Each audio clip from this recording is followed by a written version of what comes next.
Friends, आपका फिर से स्वागत है हमारे यूट्यूब चैनल पर। आज हम राजस्थान भू राजस्व अधिनियम 1956 की धारा 9 और 10 को देखेंगे। इस धारा के अंतर्गत अधीनस्थ राजस्व न्यायालय पर सामान्य पर्यवेक्षण और बोर्ड का क्षेत्राधिकार किस प्रकार प्रयोग किया जाता है। राजस्थान भू राजस्व अधिनियम 1956 के प्रारंभिक प्रावधानों राज्य में राजस्व न्यायिक प्रणाली की नींव रखी गई है। अधिनियम की धारा 4 से लेकर 8 तक राजस्व बोर्ड की स्थापना, उसकी संरचना, मुख्यालय, अधिकार और कर्तव्यों के बारे में विस्तार से बताया गया है, जो हमने पिछले सेक्शन में देख लिया है। धारा 4 में बोर्ड के गठन की बात की गई है। धारा 5 में सदस्यों की नियुक्ति और कार्यकाल का उल्लेख है।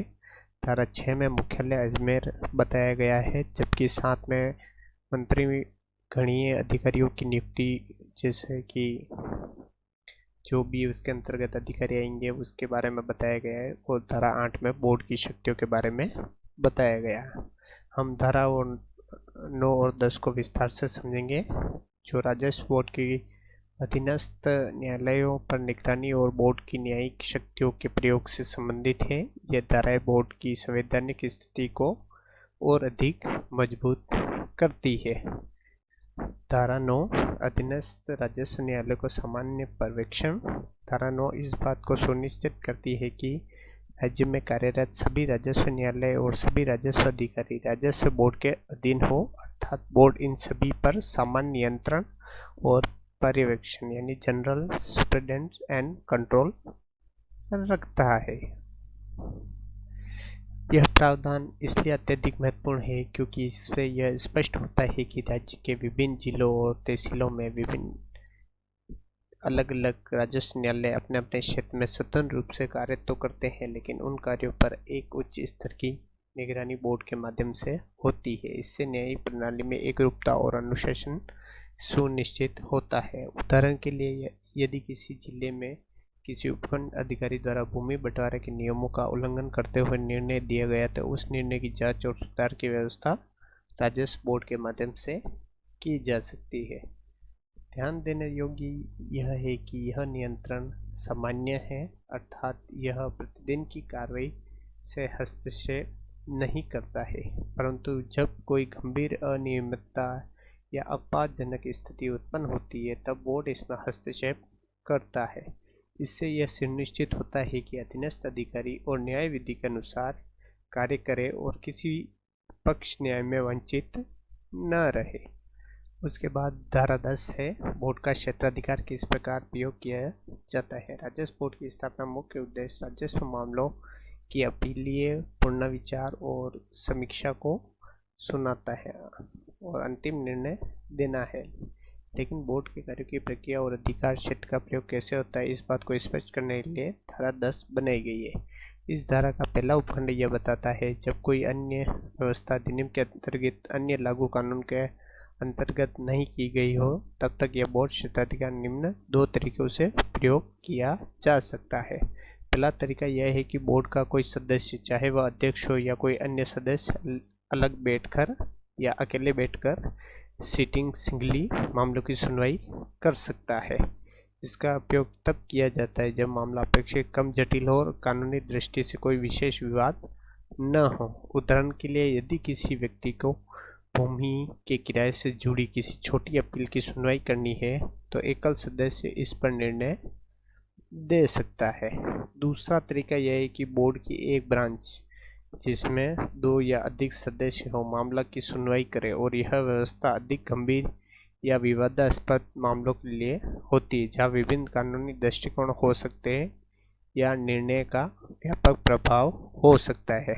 अब यदि किसी पक्षकार को एकल सदस्य द्वारा किए गए निर्णय से आपत्ति है, तो वह एक विशेष अपील, स्पेशल अपील 1 महीने के भीतर उस पीठ के समक्ष कर सकता है, जिससे 2 या 2 से अधिक सदस्य हो सकते हैं। लेकिन यह अपील तभी स्वीकार की जाएगी जब वह सदस्य जिसने निर्णय दिया है वह यह घोषित कर दे कि यह मामला अपील के योग्य है। यदि वह सदस्य बोर्ड से अलग हो चुका है, तो कोई अन्य सदस्य भी यह घोषणा कर सकता है।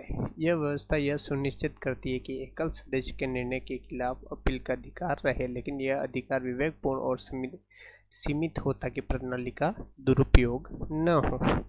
धारा 10 की दूसरी उपधारा है सबसेक्शन सेकंड, अध्यक्ष द्वारा कार्यों का विभाजन। धारा 10 की उपधारा की यह व्यवस्था दी गई है, बोर्ड के अध्यक्ष को यह अधिकार होगा कि वह बोर्ड के कार्यों को बांटे से विवेक से बोर्ड के क्षेत्राधिकार या क्षेत्रीय अन्य किसी आधार पर विभाजन कर सके। इसका अर्थ यह है कि यदि राज्य में मामलों की संख्या बढ़ जाती है या किसी क्षेत्र में विशेष प्रकार के विवाद अधिक होने लग जाते तो अध्यक्ष तय कर सकता है कि किन किन सदस्यों को कौन कौन से मामले सुनने और कौन सा सदस्य किन मामलों को देखेगा। उदाहरण के लिए यदि जोधपुर उदयपुर संभाग में भू सीमा से संबंधित अपीलें अधिक है तो अध्यक्ष आदेश दे सकता है कि 2 सदस्यीय पीठ केवल उन क्षेत्रों की अपीलों को सुनेगी, जबकि जयपुर संभाग की अपीलें किसी अन्य सदस्य द्वारा सुनी जाएगी।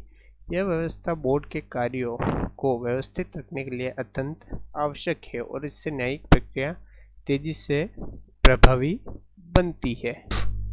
धारा 10 की उपधारा 3 आदेशों की वैधानिक मान्यता। धारा 10 की उपधारा 3 इस स्पष्ट करती है उपधारा 1 और 2 के तहत कि आदेश पारित किए जाएंगे या कार्य किए जाएंगे उन्हें बोर्ड का ही आदेश या कार्य माना जाएगा। इस प्रावधान में यह सुनिश्चित होता है कि चाहे कोई भी आदेश अकेले सदस्य द्वारा पारित किया गया हो या 2 सदस्यीय पीठ द्वारा अथवा अध्यक्ष द्वारा क्षेत्रीय विभाजन किया गया हो, वह सब वैधानिक रूप से बोर्ड को आदेश माने जाएंगे। इससे यह भ्रम नहीं रहता है कि आदेश किसके नाम से पारित हुआ है और निर्णय की वैधता पर कोई प्रश्न नहीं उठता है।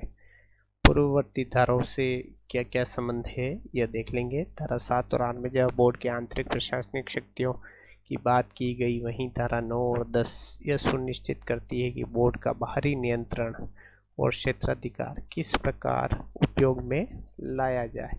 यह प्रावधान राजस्व बोर्ड को एक प्रभावशाली न्यायिक संस्था बनाते हैं जो न केवल अपील सुनती है बल्कि अधीनस्थ न्यायालयों की निगरानी भी करती है और न्याय प्रक्रिया को संतुलन बनाए रखती है। राजस्थान भू राजस्व अधिनियम 1956 की धारा 9 और 10 यह स्पष्ट होता है कि राजस्व बोर्ड राज्य की पूरी राजस्व न्यायिक प्रणाली का सिरमौर है। वह न केवल अपील का मंच है बल्कि अधीनस्थ न्यायालय का मार्गदर्शक और नियंत्रक भी है। उसकी कार्यप्रणाली में लचीलापन है जिससे वह समय और परिस्थितियों के अनुसार अपने अधिकार क्षेत्र का प्रयोग कर सकता है। इससे न्याय प्रक्रिया अधिक पारदर्शी, संतुलित और नागरिकों के लिए सुलभ बनती है। आपको हमारा वीडियो कैसा लगा कृपया लाइक और शेयर करें और किसी भी तरह से आपको अगर कोई प्रॉब्लम है तो आप हमें कमेंट कर सकते हैं। धन्यवाद।